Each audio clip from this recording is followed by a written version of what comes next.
A woman freezes mid-step. The birds have stopped singing. Her hand tightens on her child's arm because she knows what silence means. You'd think silence was peaceful, calm, safe. That's the assumption most of us carry, sitting in our quiet apartments, craving a little quiet after a loud day. But for nearly every human who ever lived before us, silence wasn't rest. Silence was a warning shot. Here's what almost nobody realizes. In the wild, sound is information. A forest full of birdsong, insect chatter, rustling leaves. That's a forest that's safe. It means nothing large and dangerous is moving through it right now. Every creature in that space is going about its business, unbothered, because there's no threat close enough to silence them. But when that sound stops, all at once, all together, it means something entered the space that every animal recognizes as a predator. Birds don't stop singing because they're tired. Insects don't go quiet because it's nap time. They go silent because staying loud near a predator gets you eaten. This isn't a loose theory. It's observable today in real time in almost any wild space on Earth. Walk into a healthy forest and the noise is constant, layered, overlapping, chaotic in the best way. That chaos is safety. It means every creature capable of making noise feels safe enough to do it. The moment a large predator moves through, that entire soundscape collapses within seconds. Not gradually, all at once. Prey animals go still, go silent, and wait. And every other creature nearby, including our ancestors, learned to read that collapse as clearly as a shout. Ancient humans lived inside this exact information system for hundreds of thousands of years. They weren't separate from it. They were part of it. And natural selection did something remarkable. It wired the human nervous system to treat sudden silence as one of the most urgent signals it could receive. Think about it from a survival standpoint. A human who ignored an eerie hush and kept walking, kept talking, kept gathering food. That human was exposed. But a human whose body flooded with adrenaline the instant the world went quiet, whose muscles tensed, and whose senses sharpened automatically. That human froze, scanned, and lived. Over tens of thousands of generations, the humans who survived were the ones who feared silence the most. There was no room for a middle ground here. Evolution doesn't reward pretty cautious. It rewards whatever trait keeps you alive long enough to reproduce, generation after generation, without fail. A slightly too relaxed response to sudden silence might cost you nothing for years, until the one time it cost you everything. That's how a trait becomes universal. Not because everyone needed it every day, but because the ones who didn't have it eventually disappeared from the gene pool entirely, and only the flinchers were left to pass anything on. And this trait came with a cost, which is exactly why it's so revealing. False alarms weren't free. Every time the body flooded with adrenaline over silence that turned out to be nothing, energy was burned, attention was diverted, and the group's rhythm was interrupted. A species doesn't keep an expensive reflex like that unless the alternative is worse. Starving a little from wasted energy on false alarms was still better than the one real threat slipping through unnoticed. This wasn't a learned behavior passed down through stories around a fire. It was faster than that. It was built into the body itself. The amygdala, the brain's threat detection center, doesn't wait for you to consciously interpret quiet. It reacts first, and thinking comes after. That's why a sudden silence can make your heart rate spike before you've even figured out why. And this fear wasn't random, it was specific. Ancient humans didn't fear all quiet equally. A slow, gradual quieting at dusk as animals settled for the night triggered almost nothing. But an abrupt silence, the kind that cuts off mid-sound all at once, triggered a full-body alarm, because gradual quiet is expected. Abrupt quiet means something moved through fast enough and threateningly enough to silence everything at once. This is where it gets stranger. Researchers studying anti-predator behavior across primates and early hominins found the same pattern again and again. A sudden hush is treated as more dangerous than an actual loud noise. A loud crash might be a falling branch, but total, sudden silence means something is close enough and controlled enough that every prey animal nearby has already clocked it and shut up. The absence of sound became proof of presence. This is counterintuitive if you think about it logically. A loud noise gives you information, direction, distance, size, maybe even species. Silence gives you nothing except the certainty that something is wrong. And that's exactly why it's more terrifying. The brain hates an information vacuum more than it hates a known threat. A crash tells you where to run. Silence tells you a threat exists somewhere in a radius you can't calculate, moving in a way you can't track, close enough that everything alive nearby has already decided the smartest move is to disappear. Ancient human groups built entire behavioral patterns around this signal. Hunting parties would freeze and go silent themselves the instant the ambient noise dropped, using the same disappearing act their prey used. Mothers foraging with children learned to read the tree line's soundscape the way we read a room today, instantly, instinctively, without needing to explain why. A child crying too loudly wasn't just annoying. In the wrong moment, it could mask the one warning sign that mattered. Anthropologists biologists studying modern hunter-gatherer societies, groups whose lifestyles most closely resemble our ancestral past, have documented this exact behavior firsthand. Trackers moving through dense brush will stop entirely, not because they heard something, but because they didn't. Silence is treated as actionable data, on par with a footprint or a broken branch. It's not superstition. It's a functioning early warning system, refined over an almost incomprehensible span of time, still operating exactly as designed in people living far from cities, far from headphones, far from anything that could have dulled the signal. And it wasn't only about predators stalking from outside the group. Silence carried social weight too. In tightly bonded ancient communities, a sudden quiet during a gathering, an argument stopping too fast, laughter cutting off mid-breath, could signal danger of a different kind: conflict, betrayal, a threat from within. The nervous system didn't fully distinguish between predator in the brush and something wrong among us. Quiet, either way, meant pay attention now. This dual-purpose alarm system made sense given how ancient humans actually lived. Small tribes depended entirely on trust and constant social feedback. Chatter, laughter, complaints, gossip, as a running signal that the group was stable. A sudden drop in that background noise, whether caused by an outside threat or an internal fracture, represented the same underlying danger. The safety net was compromised. Whether the threat had teeth and claws or simply bad intentions, the body's response looked almost identical. Alertness first, questions later. This is the part that should unsettle you. Your brain still runs this exact program. You've felt it.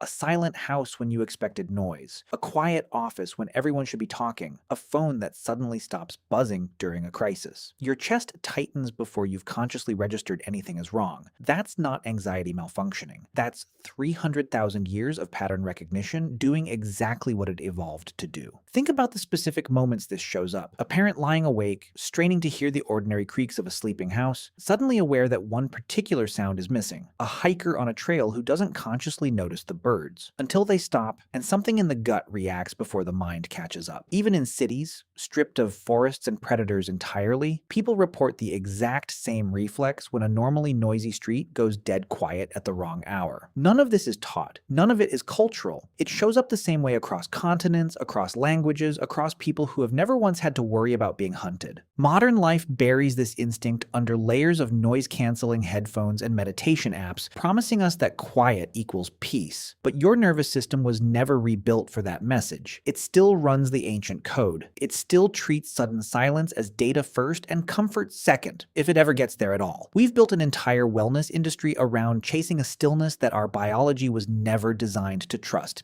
And that mismatch is exactly why so many people find total silence unsettling rather than calming, even when they can't explain why. So the next time a room goes quiet and your stomach drops for no clear reason, understand what's actually happening. You're not being irrational. You're running a survival algorithm older than language itself, one that kept a woman frozen mid-step, hand tight on her child's arm, alive long enough to have descendants. Descendants who are, right now, watching this, still flinching at silence they can't explain. That fear was never a flaw. It was the reason we're still here to feel it.